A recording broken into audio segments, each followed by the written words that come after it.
Profesora Laura, ¿qué estás haciendo? Estoy realizando una presentación para mi clase, Vicente. Tan trabajadora como siempre, profesora. ¿Ya tienes todo listo? Ay, espera. Ya la terminé. Y solo me hace falta subirlo a mi espacio donde comparto toda mi información escolar. También es muy necesario que lo guarde en mi dispositivo externo. Excelente, Laura. Es muy importante tener un resguardo, aunque sabemos que ya existe un muy buen nivel de seguridad en lo referente al almacenamiento gracias a las innovaciones tecnológicas. Y por cierto, ¿de qué trata tu presentación, Laura? Pues trata de... Perdón. ¿Por qué no vamos primero con el profesor Elías y después te cuento de mi presentación? Perfecto. Muy bien, profesores. ¿Cómo están, alumnas y alumnos? Soy el profesor Elías Enrique Rull Esparza. En esta sesión me acompañan la profesora Laura Gaviño Cárdenas y el profesor Vicente Jorge Salgado. Les damos la más cordial bienvenida a una nueva sesión de Aprende en Casa 2 de la materia Tecnología Primer Grado. Como en cada sesión, quiero recomendarles que deben mantener sus hábitos de limpieza para el cuidado de su salud, por lo que les recomendamos lavarse las manos varias veces al día y por lo menos durante 20 segundos cada vez que lo hagan, así como mantener su sana distancia y usar el estornudo de etiqueta. Se quedan con la profesora Laura y el profesor Vicente para dar inicio a la sesión y yo regreso en un momento más. Gracias, profesor Enrique. En esta sesión compararemos los cambios y adaptaciones de las herramientas, máquinas e instrumentos en diferentes contextos culturales, sociales e históricos. Analizaremos el uso de las herramientas y máquinas según el contexto. También hablaremos sobre el cambio y adecuación de las funciones de herramientas y máquinas en los procesos de informática. Expondremos el uso de las herramientas, máquinas o instrumentos según los contextos históricos mencionados en el punto anterior. Para iniciar, tengan a la mano su cuaderno, lápiz o bolígrafo. Recuerden que pueden anotar todas sus dudas para resolverlas con su profesora o profesor de tecnología. ¡Iniciemos! Partiendo del conocimiento que tenemos sobre lo que es una máquina y una herramienta, en esta sesión hablaremos del uso de estas según el contexto. Utilizaremos herramientas, máquinas e instrumentos en diversos procesos técnicos y contextos históricos. Oye, Laura, ¿por qué no nos terminas de explicar para qué es tu presentación digital? Platícanos más sobre la actividad que estabas realizando justo cuando te encontré. Sí, mira, les comentaba que estaba haciendo una presentación y para ello empleaba una herramienta en mi computadora. Me gusta mucho porque con estas presentaciones quiero explicarles a los alumnos el cambio técnico que han tenido los dispositivos de almacenamiento de información y cómo han facilitado el trabajo académico. ¿Qué les parece si vemos la presentación que hice? Dispositivos de almacenamiento digital. Innovaciones técnicas a lo largo de los años. Almacenamiento de información digital. Un dispositivo de almacenamiento computacional es un dispositivo que es capaz de almacenar datos o cualquier tipo de información. Aparece como una necesidad a partir del surgimiento y desarrollo de las nuevas tecnologías de la información y las comunicaciones. Tarjetas perforadas. Los inicios de las unidades de almacenamiento de datos comenzaron con tarjetas perforadas, unidades por cierto poco cómodas, ya que había que recordar el orden de las mismas. La forma de lectura era semejante al sistema de lectura braille. La computadora leía por agujeros en las tarjetas. Cinta magnética. No pasó mucho tiempo cuando se descubre las nuevas tecnologías de las cintas magnéticas, que trabajaban bajo el mismo principio de las tarjetas perforadas, pero sin necesidad de tener orificios, solo trabajándola por ondas magnéticas. A la larga comenzaron a ser obsoletas, ya que el tamaño que tenían dichas cintas era demasiado grande. Disquete. También llamado disco flexible, era una pieza de plástico en cuyo interior se encontraba un disco flexible y magnético bastante frágil. En los años 1980 gozaron de gran popularidad, puesto que los programas informáticos y los videojuegos para PC se distribuían en este formato. En aquella época, los programas y juegos no llegaban ni a 1 megabyte. CD-ROM. Se trata de un disco compacto, no flexible como los disquetes, óptico utilizado para almacenar información no volátil, es decir, la información introducida en un CD en principio no se puede borrar. Es un disco de plástico plano con información digital codificada en espiral desde el centro hasta el borde. Fue un sustituto de los cassettes para almacenar música y de los disquetes para almacenar otro tipo de datos. Memoria USB. Son pequeños dispositivos que actúan prácticamente igual que un disquete, pero con una capacidad mucho mayor, que actualmente van desde los 64 megabytes hasta varios gigabytes. Permiten almacenar, borrar y manipular la información desde casi cualquier dispositivo. Medios virtuales. El almacenamiento virtual consiste en guardar archivos en un lugar de Internet. Esos lugares de Internet son aplicaciones o servicios que almacenan o guardan esos archivos. Los archivos pasan de estar en nuestros dispositivos a estar guardados en ese servicio o aplicación.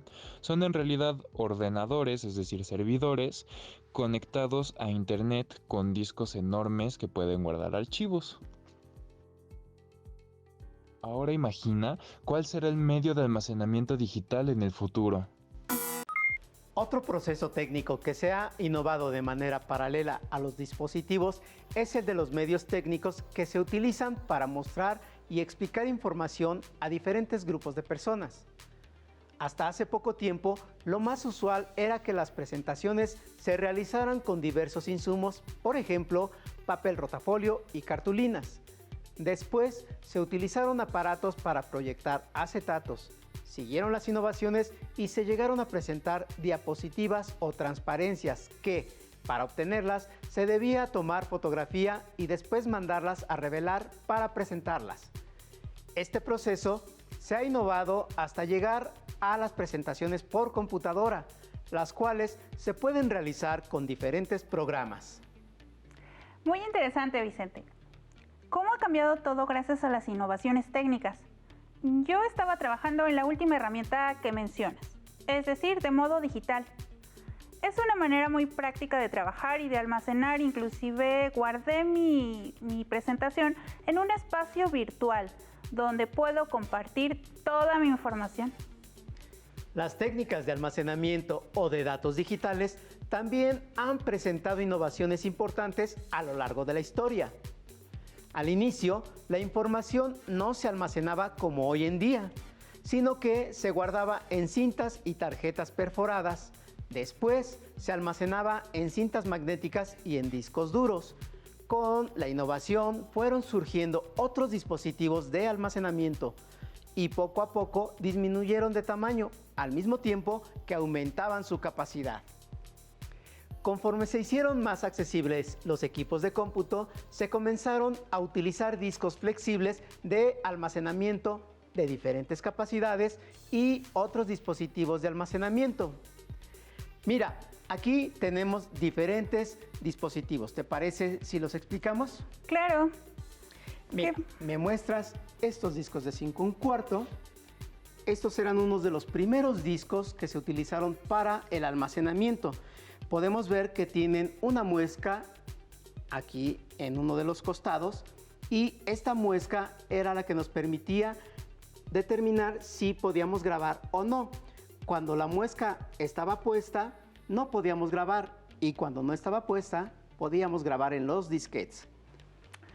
Uy, estos me recuerdan estos que sí me tocaron a mí.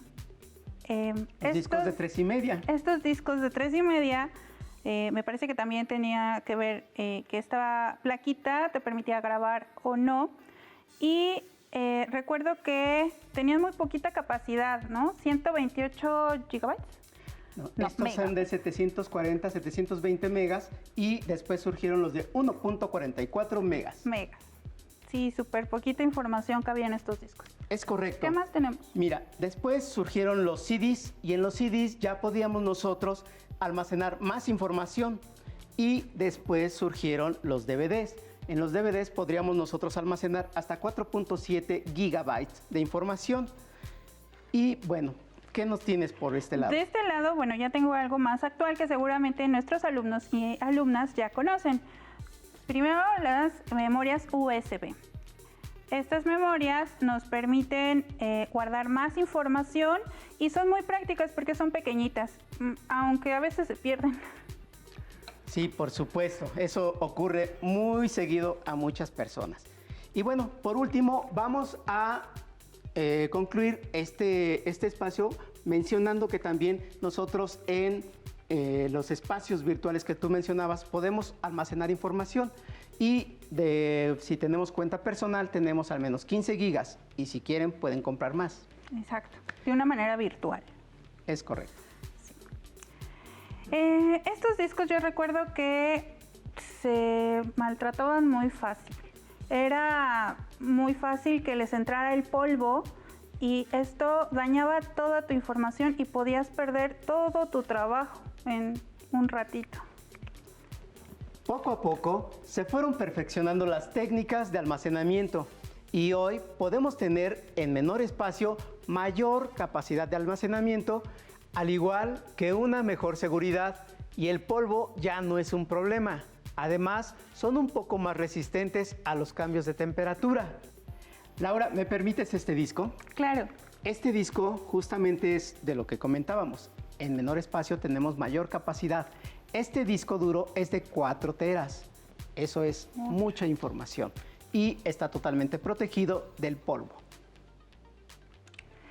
Pero ¿qué te parece si ahora vemos la información que preparaste para esta sesión? Vayamos a verla. Vamos. Bien, alumnas y alumnos, hablemos un poco sobre la animación.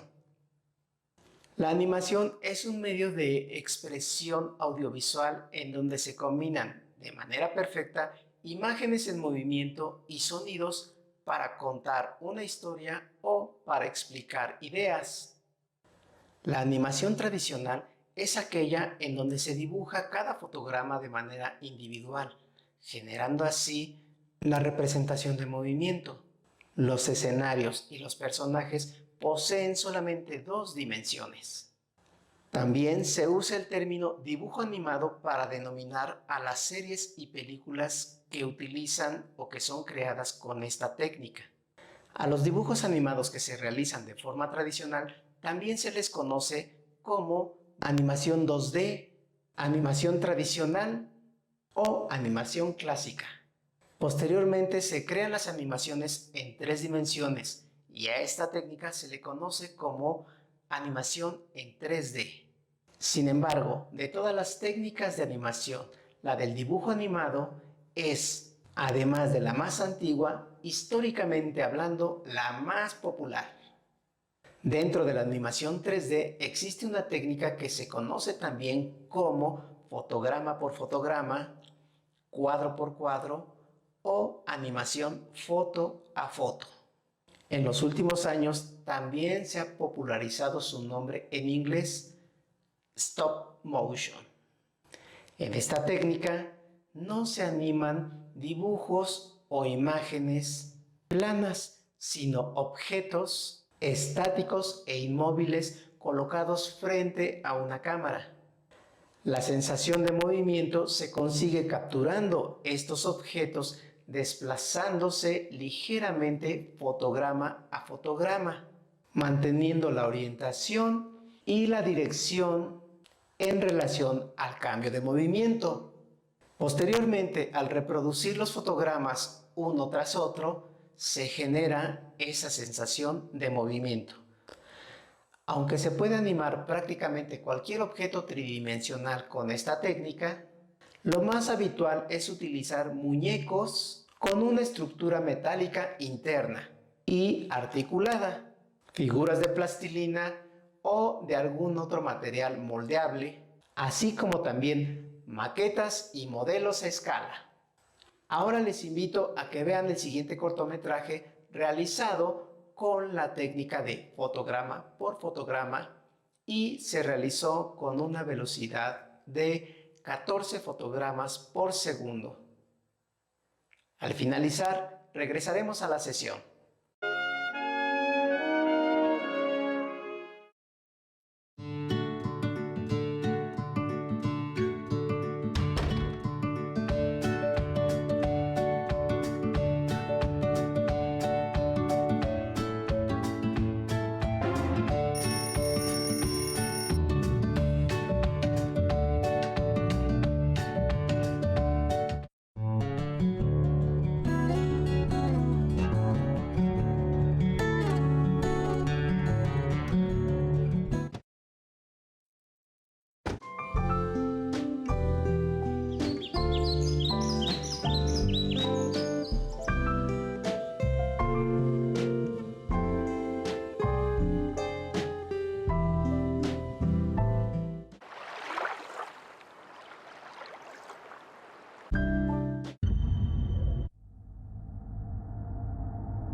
Qué interesante todo lo que nos muestras, Vicente. Actualmente existen muchas formas de hacer animación. Algunas de ellas están apoyadas en la informática, pues la capacidad de almacenamiento de las computadoras es muy grande y el procesamiento de la información es muy rápido. Mira, les muestro una animación que hizo uno de mis alumnos. Esta se hizo, como lo mencionaste, cuadro por cuadro. Pueden ver que cada hoja tiene un mismo dibujo, pero con posición diferente, y cada que pasamos las hojas logramos observar el movimiento. ¿Ustedes han realizado una animación así? Los invito a que hagan una y la muestren a su profesora o profesor de tecnología. Actualmente, muchos estudios cinematográficos de animación han regresado a las técnicas de cuadro por cuadro, pero con el apoyo de las herramientas informáticas actuales, de esta manera logran a veces confundirnos entre la realidad y la ficción. Así es, Laura.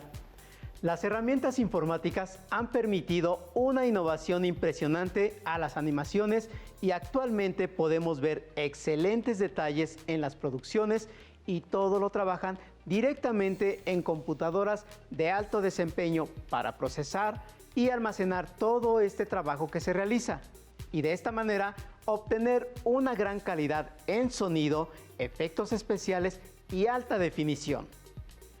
Es momento de ir con TR06 y escuchar la información que nos tiene para esta sesión. Adelante, TR06. La computadora Z1 está considerada como la primera computadora mecánica programable del mundo.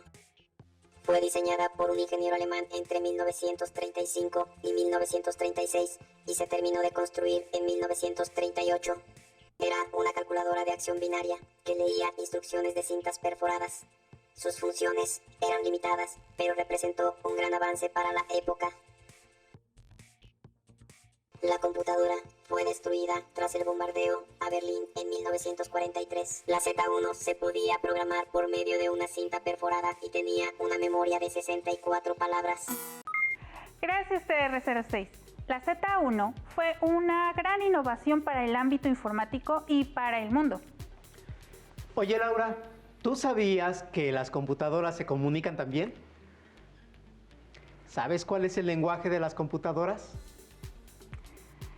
Sí sé que se comunican, pero explícanos eso del lenguaje. El lenguaje de las computadoras se llama lenguaje binario o lenguaje máquina y consiste en unos y ceros. Por ejemplo, cuando se está elaborando un documento, primero nosotros tecleamos o introducimos la información a la computadora. Los datos son traducidos basándose en el código ASCII y se imprimen en el monitor, y es así que nosotros podemos leer y comprender lo que se muestra en la pantalla. Muy bien, ahora hagamos una actividad para que las alumnas y los alumnos lo comprendan mejor. De acuerdo. Mira, aquí tenemos una imagen del código ASCII y lo que vamos a hacer es que tú escribas tu nombre en este código ASCII. Para ello, nosotros tenemos un valor decimal para cada una de las letras. Por ejemplo, la L. La L mayúscula nos indica que vale 76. Ok. ¿Y la A? La A es alta o baja. Es minúscula. Bien, entonces ubicamos el código decimal de la letra A y es el 97. Ok. De una vez le pongo a todas las A's de mi nombre. Perfecto. 97. La U. La U, también que es minúscula, es el 117. Ok. ¿Y la R? Es el número 114. 114. La G. Es el... Mayúscula. Perfecto, entonces es el 71. 71. ¿Y la V? La V es el 118. 118. La I. La I es el 105. Y la ñ. La ñ es un carácter especial y tiene el código 164. 164. Y por último la O. La O tiene el valor de 111. 111. Ahora bien, nosotros aquí tenemos números decimales, pero dijimos que el lenguaje de las computadoras son unos y ceros. Entonces nosotros, si tuviésemos que comunicarnos con las computadoras, tendríamos que escribir unos y ceros. Vamos a hacer un par de ejemplos.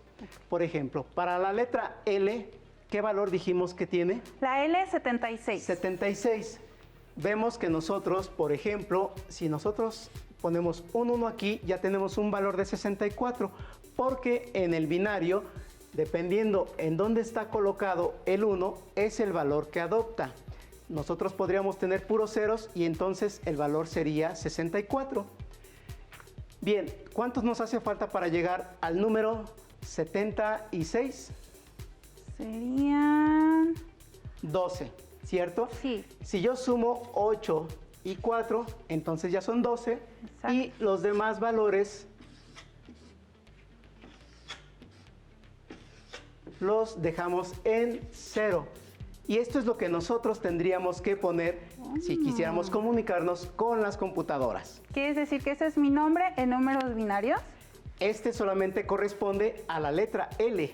Tendrías que escribir otros 8 octetos, bueno, los necesarios para completar tu nombre. ¡Uy, muy bien, Vicente! ¡Qué divertido y fascinante el trabajo de los programadores! Ya que con el desarrollo de programas y aplicaciones nos ayudan a comunicarnos con las máquinas. Hablando de comunicación, déjame comentarte que también existen lenguajes de programación que nos sirven para desarrollar aplicaciones que usamos para las diferentes tareas en los diferentes ámbitos.